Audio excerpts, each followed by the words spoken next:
ಪಂಚಮಸಾಲಿ ವಿರೋಧಿ ನೀತಿ ಅನುಸರಿಸತಕ್ಕಂಥ ಎಸ್ ಪಾಟೀಲ್ ನಡಾಳಿಯವರಿಗೆ, ಸಂಗಮ ಶ್ರೀಗಳ ವಿರುದ್ಧ ಹೇಳಿಕೆ ನೀಡಿರುವ ಎಸ್ ಪಾಟೀಲ್ ನಡಾಳಿಯವರಿಗೆ, ಪಂಚಮಸಾಲಿ ಶ್ರೀಗಳ ತೇಜೋವಧೆಗೆ ಮಾಡಿರ್ತಕ್ಕಂಥ ಎಸ್ ಪಾಟೀಲ್ ಕಳಕಳಿಯನ್ನು ಹೊಂದಿರತಕ್ಕಂಥ ನಮ್ಮ ಜಗದ್ಗುರುಗಳ ಬಗ್ಗೆ ತಾವು ನೀಡಿರ್ತಕ್ಕಂಥ ಹೇಳಿಕೆ ನಮಗೆ ಬಹಳ ನೋವನ್ನುಂಟು ಮಾಡಿದೆ.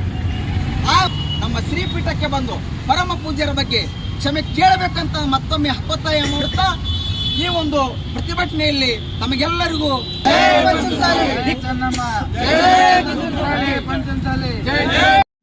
ಸಮಾಜದಲ್ಲಿ ನೀವು ಕೊಡ್ತಕ್ಕಂಥ ಹೇಳಿಕೆ ಆತ ಒಂದು ಅಲ್ಲೋಲ ಕಲ್ಲೋಲ ಸೃಷ್ಟಿ ಮಾಡಿದೆ.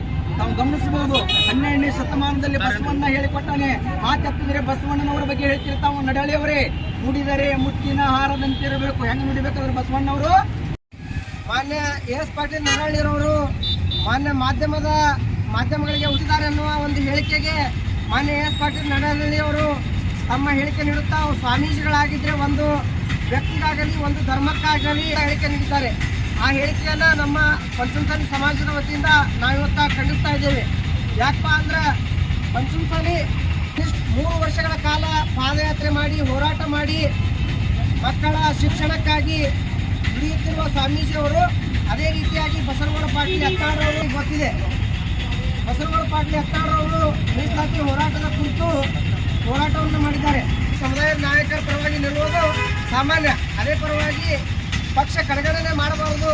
ಶಾಸಕ ಬಸವನಗೌಡ ಪಾಟೀಲ್ ಯತ್ನಾಳರವರ ಪರವಾಗಿ ಸಮುದಾಯ ಇದೆ ಎಂಬ ಹೇಳಿಕೆಗೆ ವ್ಯಕ್ತಿಪರವಾಗಿ ನಿಂದಿರುತ್ತಿದ್ದಾರೆ.